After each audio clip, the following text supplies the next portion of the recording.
네, 안녕하십니까. 2021년 12월 30일 마감 시간 내드리겠습니다. 자, 오늘 2021년의 마지막 거래일입니다. 한 해 동안 여러 일들이 있었던 것 같습니다. 주식시장이 좋았던 시점도 있었고, 좋지 않았던 시점도 있었고, 주가가 보유한 주식이 급등했었던 적도 있고, 급락한 적도 있었을 것입니다.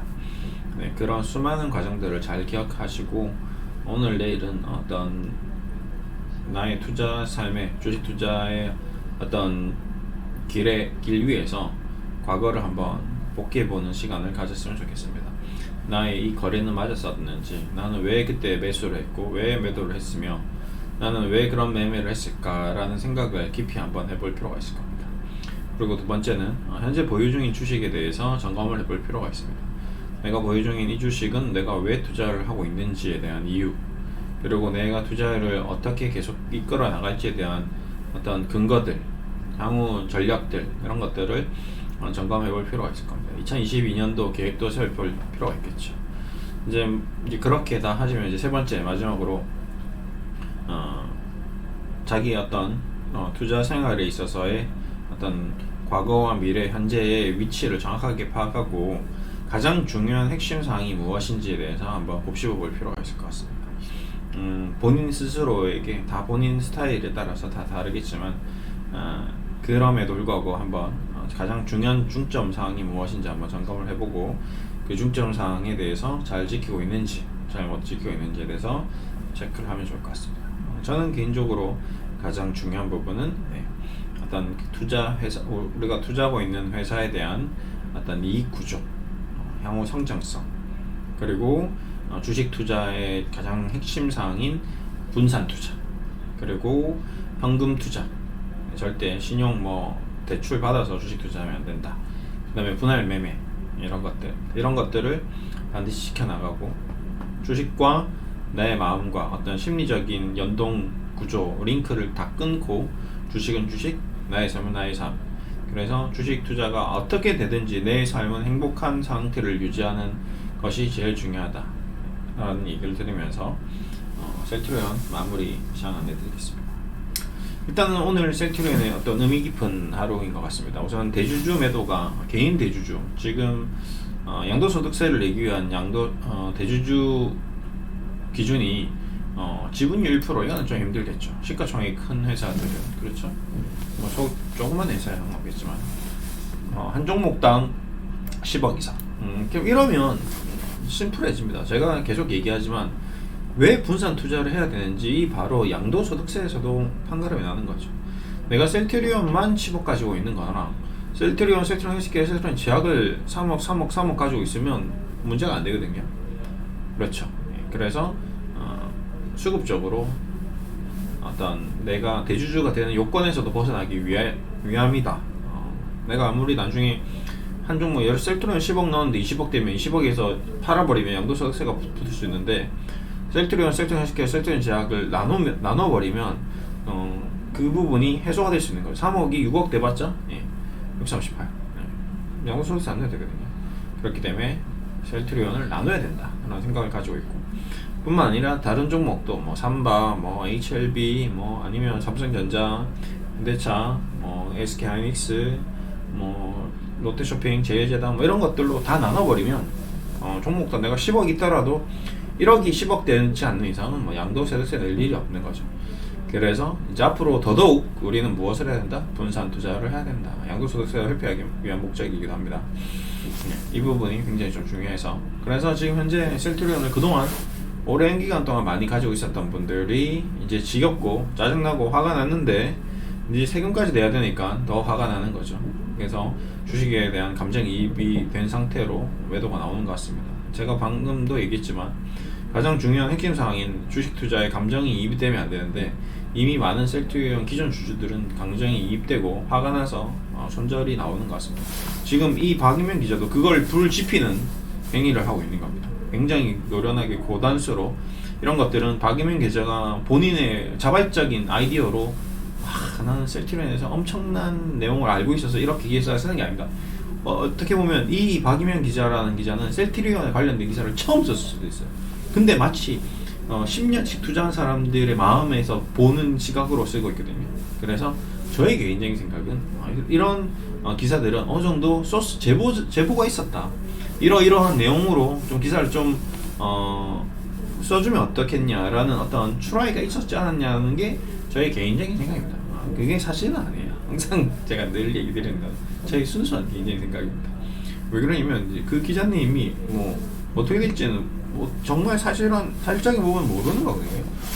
박이명 기자님도 이 내용에 대해서 의견을 제시하듯이 저도 박이명 기자님이 이런 식의 순수하게 계속 셀트리온의 주식만 연구하다가 기사를 쓴 건 아닌 것 같다.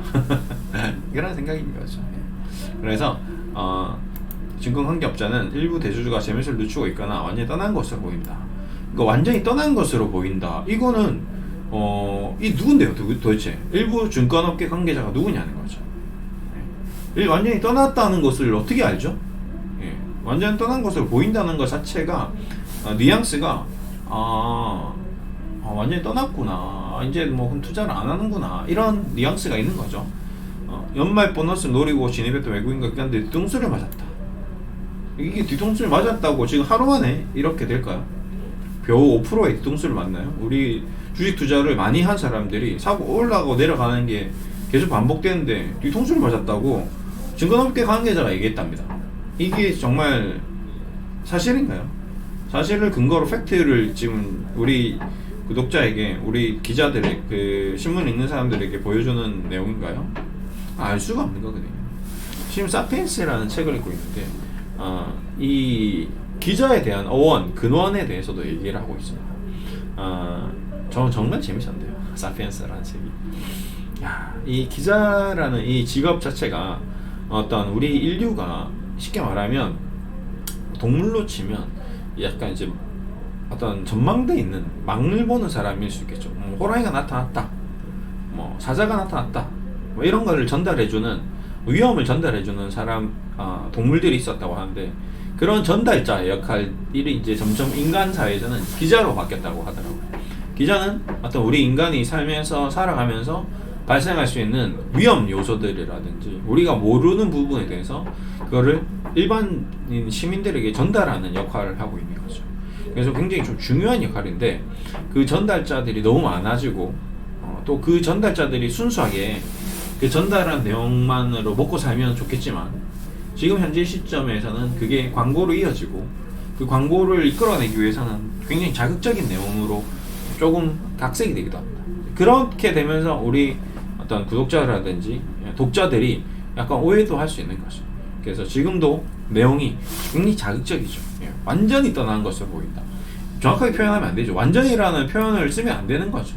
이 단어를 빼야 되는 겁니다. 그렇죠? 뒤통수를 맞았다. 이 단어도 약 손실을 보고 있다라고 바꿔야 되겠죠. 지금 뭐 5% 떨어졌다고 뒤통수를 맞았나? 그냥 자극적으로 쓰고 있죠. 뒤통수라는 단어와 완전히란 두 개의 표현으로 자극적으로 독자로 하여금 읽게끔 흥미롭게 만드는 겁니다. 네. 그러면서 대신에 문제는 흥미롭기만 하면 상관없는데, 주식 투자자들은 이걸로 인해서 심리적인 변화를 겪게 됩니다. 그래서 되도록이면 제가 여러분들께 당부드리는 하나의 내용이 이제 네이버 토론방 게시판 가지 마라는 거는 워낙 많이 얘기 드렸지만, 두 번째로 기자들의 어떤 기사들을 읽지 마라고 또 얘기 드리고 싶습니다. 두 가지. 기자들은 전문가가 아니에요. 현재 현상에 대해서 얘기하는 겁니다. 주식 투자의 현상을 눈에 보이는 시각대로 그냥 전달하는 전달자거든요. 많이 급등하면 많이 올랐다고 전달합니다. 많이 떨어지면 많이 떨어졌다고 전달해요. 그러니까 공포스러울 때 더 공포감을 이끌게 만들고요. 그 다음에 많이 올라서 뭔가 이렇게 자제해야 되는데 자제하게 만들지 않습니다. 더 자극적으로 만들어서. 그래서 어떤 많은 사람들이 얘기하는 밑방아에 많이 올라가는 주식들에 대해서는 항상 경계심을 가지고 접근해 줘야 됩니다. 그래서 저는 어떤 회사의 어떤 재무나 회사의 어떤 기업의 현재 움직임이나 현재 어떤 회사의 어떤 전략이나 그 회사에 대한 내부 내용, 어떤 이런 부분에 대해서 집중적으로 공부를 하지, 기자들의 기사, 그 다음에 토론 게시판을 보고 정보를 습득하지 않습니다. 절대로. 가장 중요하게 보는 거는 어쨌든 주식의 가격과 어떤 이 가격에 녹아있는 투자자의 심리 이런 것들 위주로 저는 가격을 체크하고 투자를 해야 될 때인지 투자를 하지 말아야 될 때인지, 그 다음에 실적, 그다음 앞으로 미래의 성장성, 회사의 가치 이런 것들을 더 중요하게 보고 있습니다. 이런 기사에 흔들리면 안 됩니다. 왔다 갔다 하시면 안 됩니다. 보시면 또 이렇게 나오죠. 셀트리온에서 대주주 이탈이 나타나는 이유는 정확히 알려지지 않았습니다. 그러니까요, 모르면서 지금 이게 대주주가 근데 왜 정확하게 알려지지 않았는데 완전히 떠났다고 표현을 할까요? 그렇죠. 말이 안 되죠. 이것도 똑같이 얘기해야죠. 정확히 완전히 떠난 것으로 보이지 않습니다 라고 표현을 했어야 되죠. 그렇죠? 단어를 선택을 언어에 맞춰야 되죠. 기자들이 대부분 국어 국문학과 출신들이 굉장히 많습니다. 책을 많이 읽고 글을 잘 쓰는 사람들이 기자를 하더라고요. 상황을 조사해서 그거를 전달해야 되니까 글을 못 쓰면 안 되는 거죠. 토시가 다 틀리거나 문맥이 안 맞아버리면 전달자의 신뢰를 다 잃어버리는 거예요. 그래서 기자들이 의외로 국문학과 출신이고 시인이었던 사람이 시를 썼는데 시가 안 팔린대. 할 게 없어. 먹고 살아야 돼. 책을 썼어. 소설을 냈는데 소설도 안 팔려. 아휴, 뭐 아는 지인 이렇게 또 국문학과 선배가 야, 기자나 해. 그러면 뭐 저 내용 조사해서 한번 잘 만들어서 잘 풀어 써봐.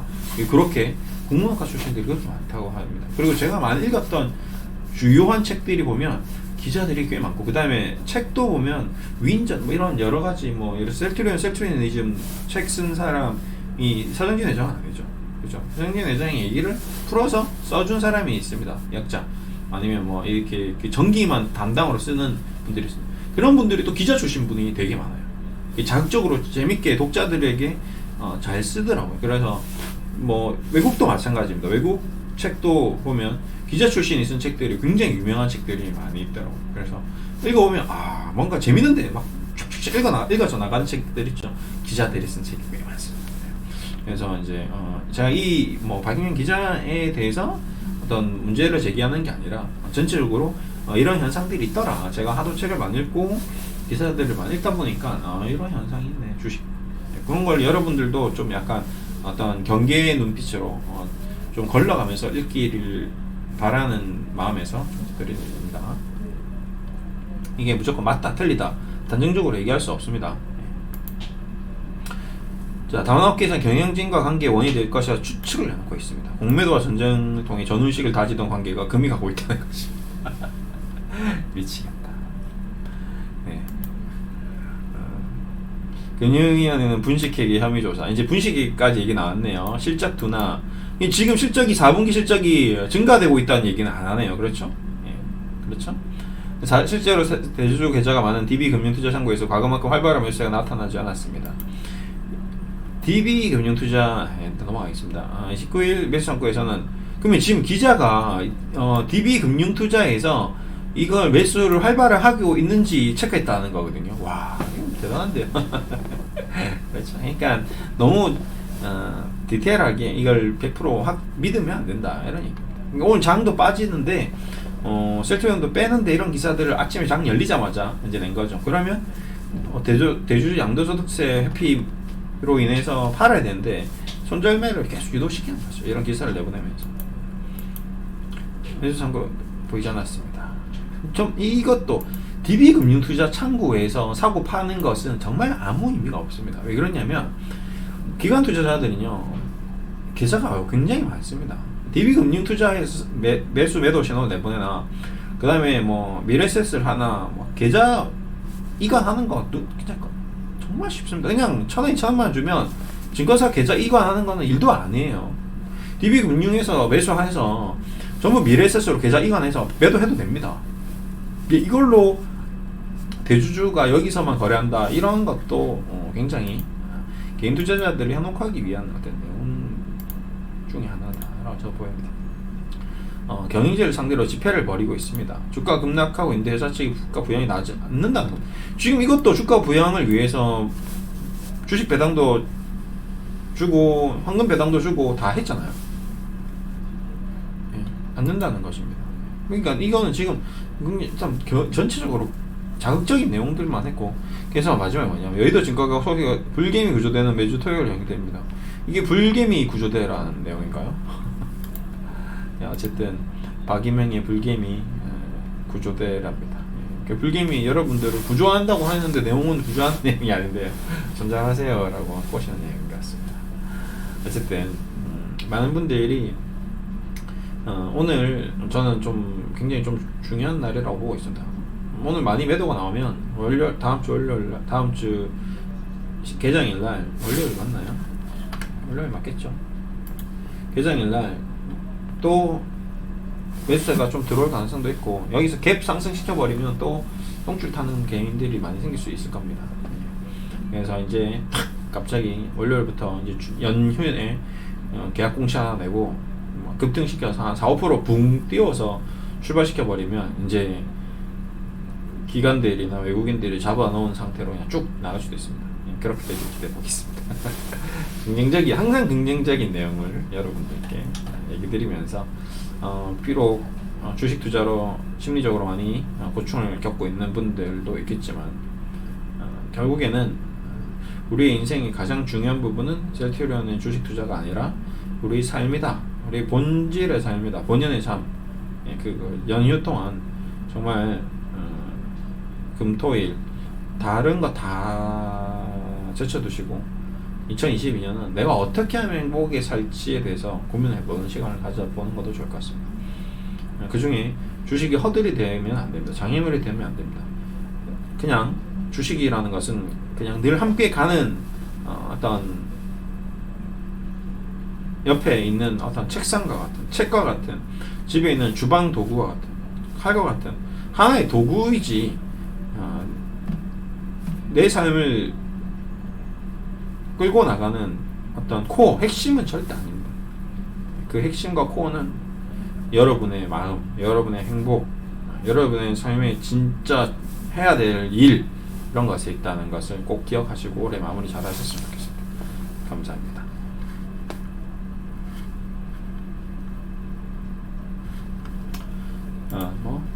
호가는 좀 안 좋네요. 수급도 좀 안 좋겠죠. 이거는 뭐다? 당연한 거다. 괜찮다. 그럴 수도 있다. 그 다음에 이제 유플라이마 뭐 좋은 얘기들이 계속 나오고 있네요. 아침에 뭐 이런 좋은 얘기 나왔는데 아랑곳 없죠? 예, 괜찮습니다.